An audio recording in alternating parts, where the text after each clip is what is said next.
નમસ્કાર મિત્રો, શેર બજાર ગુજરાતી યુટ્યુબ ચેનલમાં તમારા બધાનું સ્વાગત છે। મિત્રો, આજે આપણે જીઓ ફાઇનાન્શિયલ કંપનીના ક્વાર્ટર 1 ના પરિણામની વાત કરીશું। તો ચાલો આપણે કંપનીના પરિણામ વિશે તમામ માહિતી ડિટેલમાં જોઈએ।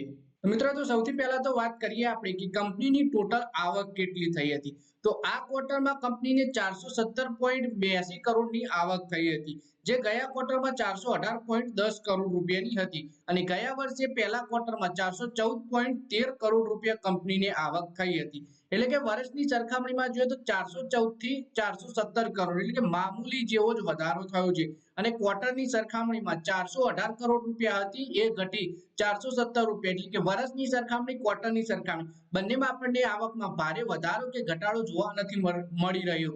ફ્લેટ આવક રહી છે। કંપનીની વ્યાજની આવક જોઈએ તો આ ક્વાર્ટરમાં 161 કરોડ રૂપિયા અને 74 લાખ રૂપિયા થઈ છે। એટલે કે વ્યાજથી આવક કંપનીની 161.74 કરોડ થઈ છે, જે ગયા ક્વાર્ટરમાં 280.74 કરોડ રૂપિયા હતી। એટલે ગયા ક્વાર્ટરમાં કંપનીએ વ્યાજથી આવક બહુ સારી થઈ હતી અને ગયા વર્ષે પહેલા ક્વાર્ટરમાં 201.86 કરોડ રૂપિયાની કંપનીની આવક થઈ હતી વ્યાજથી। એટલે કે વ્યાજની આવકમાં પણ આપણને ભારે ઘટાડો જોવા મળી રહ્યો છે વર્ષની સરખામણી અને ક્વાર્ટરની સરખામણીમાં, જેથી આપણને કંપનીની ટોટલ આવકમાં પણ ફેરફાર જોવા મળી રહ્યો છે। પછી કંપનીના ટોટલ ખર્ચા આપણે જોઈ લઈએ તો આ ક્વાર્ટરમાં કંપનીના ખર્ચા છે 79.35 કરોડના, જે ગયા ક્વાર્ટરમાં 103.12 કરોડ હતા અને ગયા વર્ષે પહેલા ક્વાર્ટરમાં 53.81 કરોડના।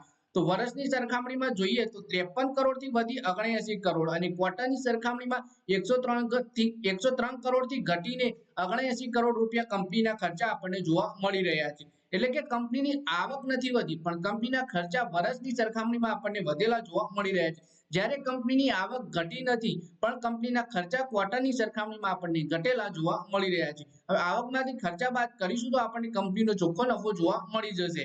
પ્રોફિટ ફોર ધ પીરિયડ આપણે જોઈ લઈએ તો આ ક્વાર્ટરમાં 312 કરોડ ને 63 લાખ રૂપિયાનો નફો થયો છે કંપનીને, જે ગયા ક્વાર્ટરમાં 310 કરોડ હતો અને ગયા વર્ષે પહેલા ક્વાર્ટરમાં 331 કરોડ રૂપિયા નફો હતો। વર્ષની સરખામણીમાં આપણને કંપનીના નફામાં ઘટાડો જોવા મળી રહ્યો છે। 331 કરોડથી ઘટીને 312 કરોડ રૂપિયા નફો થયો છે, જ્યારે ક્વાર્ટરની સરખામણીમાં જોઈએ આપણે તો 310 કરોડથી મામૂલી વધારા સાથે 312 કરોડ એટલે કે ક્વાર્ટર ઓન ક્વાર્ટર કંપનીનો નફો આપણને ફ્લેટ જોવા મળી રહ્યો છે, જ્યારે વર્ષની સરખામણીમાં આપણને કંપનીના નફામાં ઘટાડો જોવા મળી રહ્યો છે। પછી અર્નિંગ પર શેર જોઈ લઈએ આપણે કંપનીનું તો આ ક્વાર્ટરમાં 49 પૈસાનું છે, જે ગયા ક્વાર્ટરમાં પણ 49 પૈસાનું હતું અને ગયા વર્ષે પહેલા ક્વાર્ટરમાં 642 રૂપિયાનું હતું। એટલે વર્ષની સરખામણીમાં જોઈએ 642 થી ઘટી 49 પૈસા થઈ ગયું છે અને ક્વાર્ટરની સરખામણીમાં તો ફ્લેટ જ છે। તો મિત્રો, આ વિડીયોમાં વાત કરીએ આપણે જીઓ ફાઇનાન્શિયલ કંપનીના ક્વાર્ટર 1 ના પરિણામ વિશે, જેમાં કંપનીની આવક તો વર્ષની સરખામણી ક્વાર્ટરની સરખામણી બંનેમાં આપણને સેમ જ જોવા મળી રહી છે। કોઈ ભારે વધારો પણ નથી કે ભારે ઘટાડો પણ નથી, પણ કંપનીના નફાની વાત કરીએ તો વર્ષની સરખામણીમાં આપણને ઘટાડો જોવા મળી રહ્યો છે, જ્યારે ક્વાર્ટરની સરખામણીમાં એ પણ આપણને ફ્લેટ જોવા મળી રહ્યો છે। એટલે કે ઠીકઠાક પ્રદર્શન જોવા મળી રહ્યું છે ક્વાર્ટર ઓન ક્વાર્ટર કંપનીનું। તો મિત્રો, આ વિડીયોમાં બસ આટલું જ। હવે મળીએ આવનારા વિડીયોમાં, ત્યાં સુધી વિડીયોમાં લાઈક કરો, કોમેન્ટ કરો અને બીજી કઈ કંપનીના પરિણામ તમે જોવા માંગો છો એ પણ તમે બતાવી શકો છો। અને મિત્રો, આ વિડીયોને તમારા ફ્રેન્ડ સાથે ફેસબુક, ઇન્સ્ટાગ્રામ, વોટ્સએપ બધી જગ્યાએ શેર કરો અને શેર બજારની આવી જ માહિતી ગુજરાતીમાં જોવા માટે તમે ચેનલને સબસ્ક્રાઇબ કરી ઘંટડી દબાવી દેજો।